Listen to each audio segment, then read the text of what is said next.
গরম দুধগুলো ফার্স্টে একটা পাতিলের মধ্যে ঢেলে দিলাম। তারপরে এই যে একটা একটা করে ছেড়ে দিচ্ছি, দেখতেই পাচ্ছেন কিভাবে দিচ্ছি।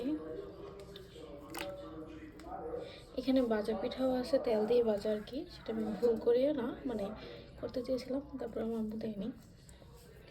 তারপরে এমনিতেও তেল ছাড়াও আছে।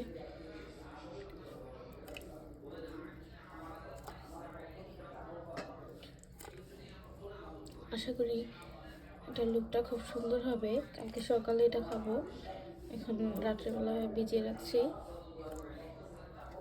সকালে এটার লুকটা অবশ্যই আপনাদেরকে দেখাবো যে আসলে কীরকম হয়েছে। আশা করি মজা হবে।